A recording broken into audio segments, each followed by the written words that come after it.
Flipper Gone Wild, how NASA funded Dolphin relations tests with LSD in order to try and contact aliens.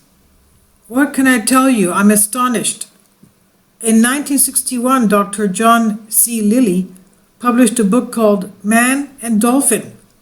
And in that book, he outlined his thoughts about interspecies communications, inspired famous American astronomer and astrophysicist Frank Drake to search deeper into these types of interactions with other civilizations. Sputnik reports.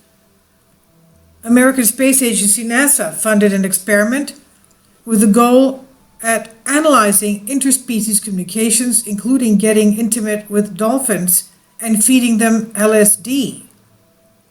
That's astonishing. In 1961, the book by Dr. John Lilly, Man and Dolphin, described his ideas about communication with dolphins, observing them, mimicking human voices, and inspired an American astrophysicist and author of famous equation, Frank Drake, to work with neuroscientists to help establish methods for extraterrestrial communication with other intelligent species.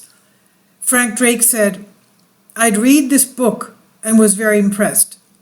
And I was quoted by The Guardian saying it was a very exciting book because it had these new ideas about creatures as intelligent and sophisticated as us, and yet living in a far different milieu.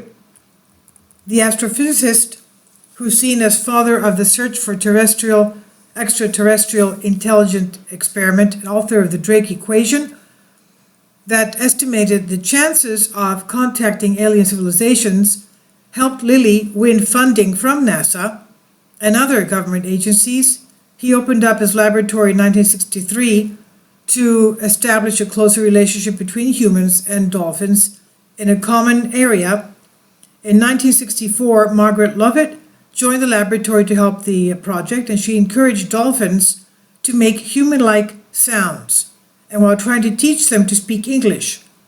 The experiment went wild when Lovett decided to live round the clock in isolation with a young male dolphin called Peter, who then supposedly was too intimate with her, according to the researcher. He was very, very interested in my anatomy. If I was sitting here and my legs were in the water, he would come up and look at the back of my knee for a long time. He wanted to know how that thing worked, and I was charmed by it. In other words, the dolphin knew that she had appendages that sort of folded in the middle, and he was very curious how that happened. At the same time, John Lilly also started using licensed LSD on dolphins to see what effect they would have on them and their communicating and learning abilities. Lovett objected to the use of this drug on the dolphins, did not allow Lilly to carry out his experiment on Peter the dolphin, with whom she had, of course, become particularly close. The use of LSD did not prove to be really fruitful, as the poor progress of research reported to Drake by another astronomer, Carl Sagan, we all know him, the little blue dot, and funding was cut, leading to the laboratory's closure after that. Now, Peter the dolphin was transferred to a bank building in Miami, died by drowning at the bottom of the pool by intentionally not breathing. That's terrible. Lovett thought that it was the only possible option for the dolphin at the time. In the meantime, research on funding a kit for talking to individuals with different physiology and learning alien languages continued, and Drake and Sagan came up in 1974 with a shortwave radio signal known as Arecibo and sent it into space in an attempt to demonstrate human technological achievement and what could be future communication with other species.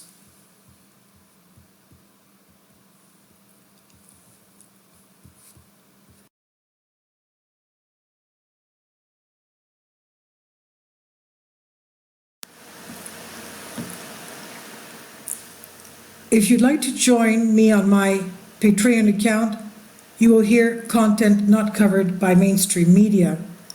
These riveting stories will be based on my research, and I will state my opinions and give my personal insight on diverse and controversial subjects and world events. events not covered by mainstream media, and not supported by YouTube guidelines.